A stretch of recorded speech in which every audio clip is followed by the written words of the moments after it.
Pertama jaksa kan menyampaikan bahwa dia melihat dari wajah-wajahnya katanya ada penasihat hukum yang baru. Nah, ini sudah disampaikan. Mana surat kuasanya? Ya, disampaikanlah surat kuasanya. Nah, terus dia nanya berita acara sumpah dengan KTA. Jadi saya sudah tunjukkan KTA saya. Nah, berita KTA saya sudah tunjukkan. Dia nanya berita acara sumpah. Nah, kebetulan kan berita acara sumpah saya di mobil. Jadi saya keluar nih, sampai keringetan begini nih. Jadi saya keluar ke mobil ngambil. Nah, berita acara sumpah saya ini kan artinya sudah saya tunjukkan, cuma dia minta yang asli. Nah, inilah makanya tadi saya sampaikan ke majelis, jangan hanya karena situasi dan kondisinya seperti ini jadi ditegang semuanya gitu loh.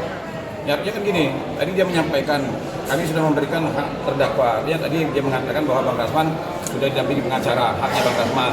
Ya, tadi kan saya bertanya bagaimana dengan hak saya? Hak saya sebagai advokat, saya kan ada acara sumpah tuh. Kan ini artinya saya jadi korban juga karena permasalahan kemarin, ya artinya ada pembekuan, ada segala macam. Kan biasanya berita acara sumpah itu nggak mungkin dibawain asli. Nah, karena kan asli itu kan takut hilang dan sebagainya kan. Nah, tadi dia bilang sepanjang saya bisa menunjukkan yang aslinya baru bisa dipersidangkan. Padahal kan begini loh. Sebenarnya kan ini hanya syarat, tapi kan saya bisa buktikan bahwa saya seorang advokat. Nah, hanya tadi saya sudah sampaikan ke majelis hakim yang mulia, saya bilang jangan hanya karena permasalahan kemarin. Ini kan bukan permasalahan saya kan, artinya permasalahan Bang Rasman sama Firdaus terkait dengan berita acara sumpah. Tapi terkait dengan saya kan nggak ada urusannya, nggak ada hubungannya gitu loh. Nggak ada hubungannya sama saya. Nah, akhirnya saya kena imbasnya jadinya kan. Saya mau sidang, sebenarnya kan begini. Sepanjang bisa dibuktikan bahwa orang itu advokat atau tidak, kan nggak ada masalah. Apalagi sekarang sudah zaman ikot. Di ikot itu jadi segini. Seluruh pengacara di Indonesia ini semua punya ikot. Nah, di ikot itu semua yang asli ada di sana. Kan bisa dicek bahwa ini advokat atau bukan. Apalagi saya sudah tunjukkan tadi kan, dia minta yang asli. Nah, ini kan jadi akhirnya jadi korban juga. Ini saya suruh anak saya ngambil. Berarti cukup Sekali lagi lah, saya berharap begini. Saya baru berani jadi pengacara Rasman ini kan. Ketika saya mendengar bahwa benar nggak sih hak majelis hakim ini arogan gitu kan, kenapa kok bisa Rasman ini marah dan sebagainya. Nah, saya penasaran juga, akhirnya saya mau menerima jadi pengacara Rasman kan, dan ternyata saya menyaksikan sekali ya dengan bukti saya dikeluarin ini ya kan, hanya karena tidak mau bahas asli. Bahkan saya advokat, ada berita acara saya kan bisa dicek. Kalau seandainya saya ini bukan advokat, penjarain aja saya kan. Ini tapi saya sudah tunjukkan, tiba-tiba dia nyuruh bawa yang asli. Berarti Abang tidak bisa mendampingi Bang Rasman hari ini? Ya, tadi jaksa biasanya begini ya, biasanya ketika jaksa, saya keberatan nggak ada yang asli, itu hanya dicatat, bukan menyuruh keluar advokatnya.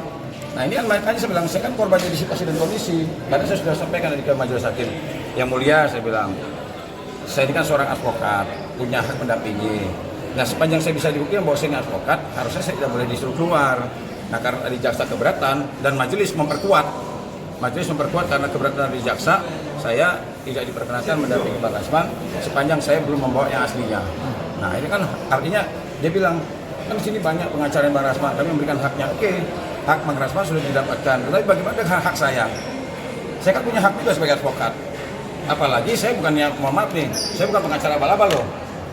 Ya, bahkan itu bisa dikatakan banyak Rasman, Ido, semua junior saya semua, saya duluan jadi advokat. Nah, saya pengennya begini loh, kan keadilan itu ya, majelis hakim bisa bertindak adil. Saya menganggap begini, keadilan itu ya tindakan moral ya, ketika kita memberikan atau menjatuhkan kepada orang dengan mempertimbangkan bahwa orang ini berhak nggak menerima, seperti saya mamanya. Akhirnya saya adil nggak buat saya seperti ini?